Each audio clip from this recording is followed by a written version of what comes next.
और आप सबको नहीं अच्छा लगा?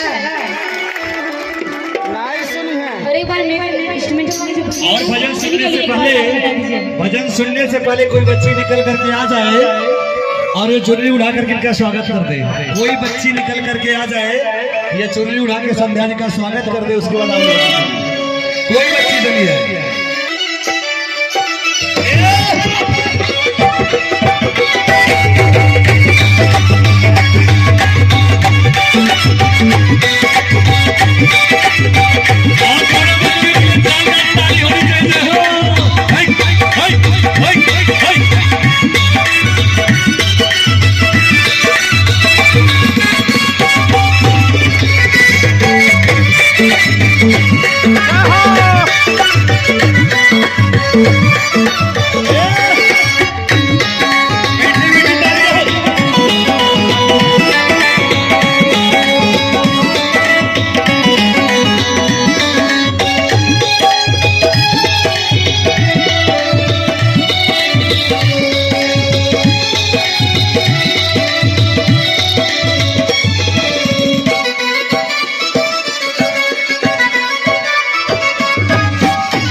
और बड़ा प्यारा सा डांस प्रभु चौहान राहुल गौड़ भैया की तरफ से भगवान के श्री चरणों में 101 रुपए का अंदाज लगा है। भगवान जी की हर मनोकामना को पूरी करे। राधे राधे, जय माता दी, ओम नमः शिवाय।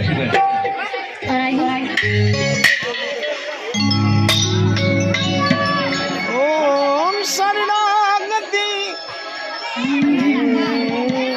तेरा साथ क्या बात है।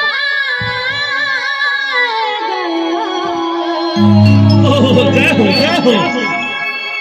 तेरा साथ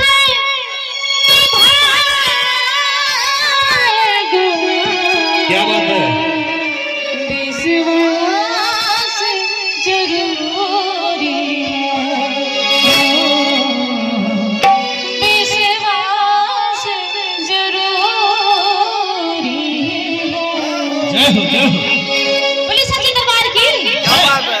एक बार आप सब तालियों से मुझे आशीर्वाद दीजिए सारे लोग। बोलिए सच्चे दरबार की। और तेरा साथ निभाएगा, तेरा साथ निभाएगा, विश्वास जरूरी है।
जिस दिन भी तू